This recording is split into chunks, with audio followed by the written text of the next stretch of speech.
जय हिंद दोस्तों। बाल मनोविज्ञान की इम्पॉर्टेंट क्वेश्चन, जो सबसे कठिन क्वेश्चन यूपी टेट और सी टेट में हर एक बार हर एक साल पूछा जाता है।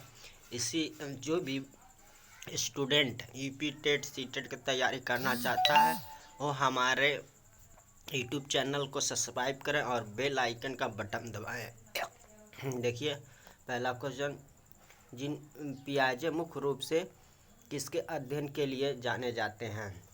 पहला प्रश्न भाषा विकास के लिए, दूसरा प्रश्न यौन विकास के लिए, तीसरा प्रश्न संज्ञानात्मक विकास के लिए, चौथा सामाजिक विकास के लिए। तो इसका सही आंसर होगा दोस्तों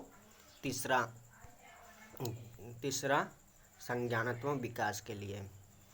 चलिए दूसरे क्वेश्चन को चलते हैं और हमारे यूट्यूब चैनल को सब्सक्राइब करें, बेल आइकन को बटन दबाएं। दोस्तों देखिए दूसरा क्वेश्चन, दिए हुए प्राप्तांकों के समूह में जो प्राप्तांक हुआ सबसे अधिक बार आता है उसे डॉट क्या कहते हैं। तो देखिए क्या कहते हैं, बहुलांक कहते हैं। दूसरा प्रश्न मध्यमान कहते हैं, तीसरा प्रश्न मध्ययान कहते हैं, चौथा प्रश्न मानक विचलन कहते हैं। तो इसका सही आंसर होगा दोस्तों तीसरा मध्ययान कहते हैं, तीसरा मध्याह्न कहते हैं। चलिए आगे बढ़ते हैं दोस्तों। तीसरा क्वेश्चन देखिए, विस्मृति कम करने का उपाय क्या है।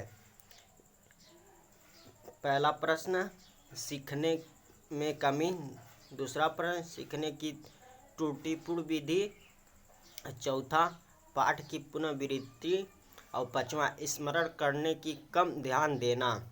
तो इसका सही आंसर होगा दोस्तों, चलिए आगे बढ़ते हैं, देखते हैं कौन सा सही आंसर है दोस्तों। तीसरा इसका सही आंसर होता है पाठ की पुनर्वृत्ति। चलिए दोस्तों अब हम तीसरा क्वेश्चन को चलते हैं। देखिए चौथा क्वेश्चन, दूसरे व्यक्ति की व्यवहार की नकल है, क्या है। देखते हैं दोस्तों। पहला प्रश्न सीखना, दूसरा अनुकरण करना, तीसरा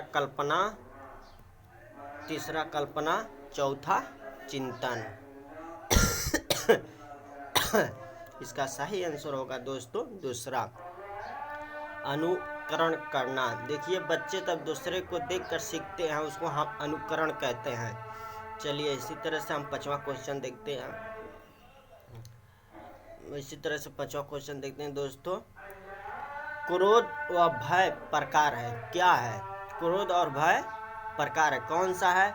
देखिए पहला प्रश्न होता है, पहला प्रश्न दोस्तों अभिप्रेरणा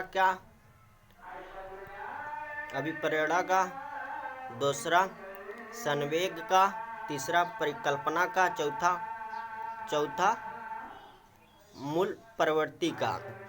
तो इसका सही आंसर दोस्तों देखते हैं, हमारा होता है उत्तर संवेग का, दूसरा इसमें से सही है दूसरा। चलिए इसी तरह से क्वेश्चन देखने के लिए मैं आप लोगों से रिक्वेस्ट करता हूँ कि हमारे YouTube चैनल को सब्सक्राइब करें और बेल आइकन को बटन दबाएं। धन्यवाद।